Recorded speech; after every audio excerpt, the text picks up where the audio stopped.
दुनिया भर के सभी देश और सभी देशों में फैले उद्योग इस समय एक ऐसे संकट के दौर से गुजर रहे हैं जिससे निकलना सबके लिए ही एक सवाल बना हुआ है। कहीं नुकसान के आकलन चल रहे हैं तो कहीं राहत की उम्मीद में इंतजार। ऐसा ही एक उद्योग है विमानन उद्योग। विमान यानी वो उड़ान जिसने इंसान को उस आसमान की ऊंचाइयों से रूबरू करवाया था जिसका इंसान केवल सपना देखता था। लेकिन आज उस उड़ान पर एक वायरस की नजर लग गई है। इंटरनेशनल एयर ट्रांसपोर्ट एसोसिएशन यानी IATA की एक रिपोर्ट के अनुसार कोरोना वायरस संकट के कारण वैश्विक विमानन उद्योग में ठहराव आ रहा है। वैश्विक विमानन संघ का कहना है कि इस वजह से साल 2020 के दौरान भारत के विमानन क्षेत्र में लगभग 29 लाख नौकरियों के जोखिम में पड़ने की संभावना है। आंकड़ों से पता चलता है कि एशिया प्रशांत देशों के बीच भारतीय विमानन क्षेत्र नौकरियों के मामले में सबसे ज्यादा प्रभावित होगा, जिसका संभावित प्रभाव 29,32,900 नौकरियों पर पड़ेगा।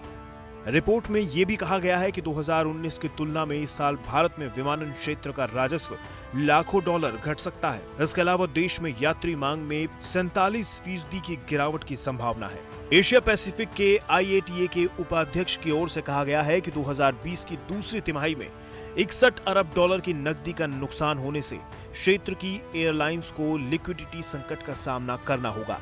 साथ ही अगर सरकार इस अवधि में पर्याप्त नकदी के प्रवाह को सुनिश्चित नहीं कर पाई या उनके लिए कोई ठोस कदम नहीं उठा पाती है तो इस क्षेत्र में नुकसान और भी ज्यादा होगा। Bharat, Indonesia, Japan, Malaysia, Philippines, दक्षिण कोरिया, श्रीलंका और थाईलैंड को ऐसे प्राथमिकता वाले देशों में रखा गया है जिन्हें इस तरह की कार्रवाई करने की खास आवश्यकता है। एक आकलन के मुताबिक कोविड-19 संकट के कारण वैश्विक एयरलाइन यात्री राजस्व में 2020 में 314 अरब डॉलर घट जाएंगे, जो कि 2019 की तुलना में 55% की गिरावट होगी। एशिया प्रशांत क्षेत्र में एयरलाइंस को 2019 के मुकाबले 2020 में 113 अरब डॉलर की सबसे बड़ी राजस्व गिरावट का सामना करना होगा। इस क्षेत्र में यात्री मांग में 50% की गिरावट की संभावना है। अब ये ध्यान देने वाली बात है कि कोरोना के प्रसार को रोकने के लिए देशव्यापी बंद के दौरान 3 मई तक पूरे देश में वाणिज्यिक उड़ान सेवा निलंबित है। अब आगे क्या होगा कुछ कहा नहीं जा सकता।